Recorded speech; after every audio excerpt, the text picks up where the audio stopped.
उम्मीद करता हूँ आप सब बहुत अच्छे होंगे और आपके बोर्ड एग्जाम की प्रिपरेशन भी बहुत अच्छे से चल रही होगी। तो आज मैं उपस्थित हूँ 12th केमिस्ट्री के एक महत्वपूर्ण टॉपिक कैसे प्राप्त करोगे, इसके कुछ चुनिंदा टॉपिक्स को लेकर उपस्थित हूँ। तो चलिए देखते हैं एक करके।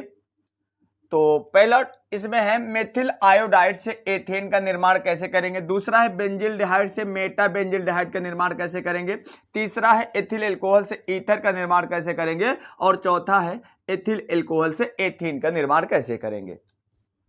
चलिए पहला हम देखते हैं एथिल एल्कोहल से एथिल आयोडाइड से या मेथिल आयोडाइड से एथेन का निर्माण कैसे करेंगे।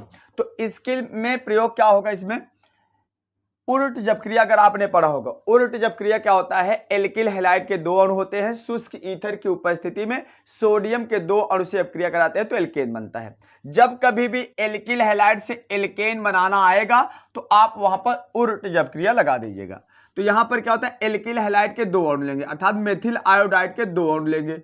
मेथिल आयोडाइड का सूत्र क्या होता है, CH3I।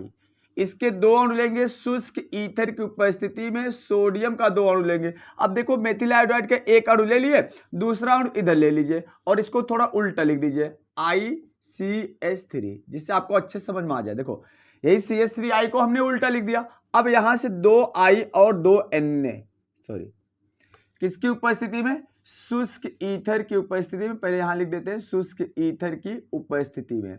अब दो I और दो Na आपस में रिएक्ट कर लेगा तो क्या बना लेगा, 2NaI सोडियम आयोडाइड। अब CH3 किससे अपक्रिया कर लेगा, CH3 से। तो CH3 सिंगल बॉन्ड क्या हो जाएगा, CH3 बन गया एथेन।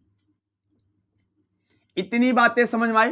कहने का मतलब मेथिल आयोडाइड के दो अणु लेंगे, शुष्क ईथर की उपस्थिति में सोडियम के दो अणु से अपक्रिया कराएंगे तो क्या बनता है, एल्केन बनता है। यही कहलाता है क्या, उलट चपक्रिया भी कहलाता है। अगर क्वेश्चन आए उलट चपक्रिया से आप क्या समझते हो तो लिख सकते हैं क्या, एल्किल हैलाइड के दो अणु को शुष्क ईथर की उपस्थिति में सोडियम के दो अणु से अपक्रिया कराने पर क्या बनता है, एल्केन बनता है।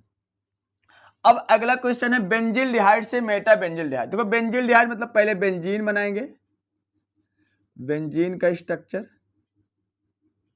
अब बेंजीन में क्या होता है, यहां पर CHO जुड़ा होता है, अगर हाइड्रोजन निकाल कर CHO जोड़ देते हैं तो बेंजिल डिहाइड बन जाता है।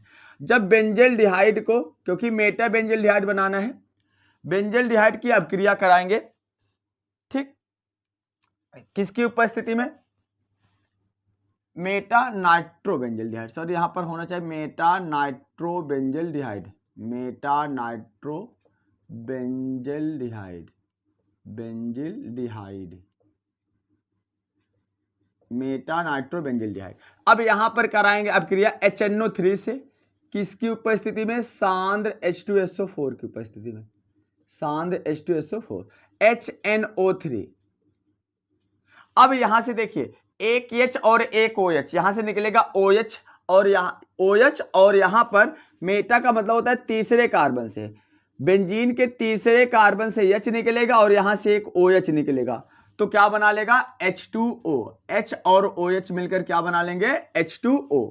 तो अब इस तीसरे कार्बन पे क्या जुड़ जाएगा, NO2 समूह जुड़ जाएगा। मतलब इस प्रकार से यहां CHO है और यहां पर क्या जुड़ जाएगा, तीसरे कार्बन पे NO2 समूह। इसी को बोलते हैं meta nitro benzaldehyde, meta nitro benzyl डिहाइड।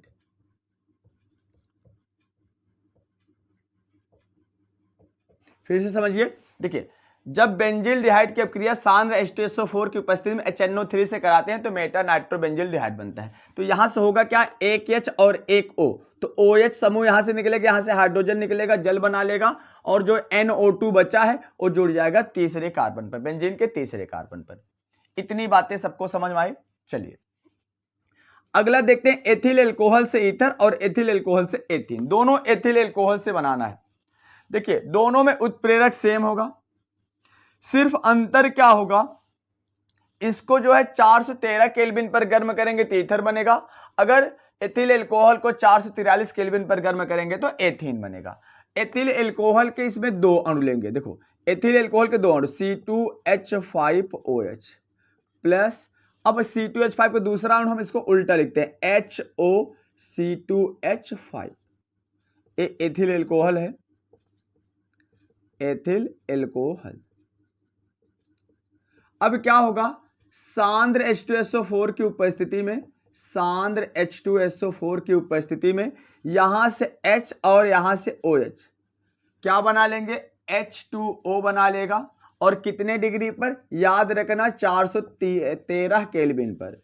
तो OH और H मिलकर H2O बना लिया, तो बचा क्या, C2H5O, C2H5, तो C2H5O, C2H5, तो बन गया क्या, इसी को देखो, जब दो एल्किल मूलक के बीच में ऑक्सीजन हो तो उसको ईथर बोलते हैं, तो बन गया डाई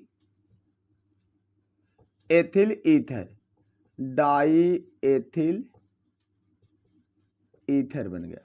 ठीक, अगला है रिएक्शन क्या है, एथिल एल्कोहल से एथीन बनाना। बस अंतर क्या करना है, यहां पर 413 केल्विन था, यहां पर 443 केल्विन पर करेंगे, और इसमें एल्कोहल के 2 अणु लेते थे, एथिल एल्कोहल के इसमें केवल कितने अणु लेंगे, 1। तो हो जाए क्या, एथिल एल्कोहल का संरचना यहां पर लिखेंगे CH3 CH2OH, ये हो गया क्या, एथिल एल्कोहल, एथिल एल्कोहल।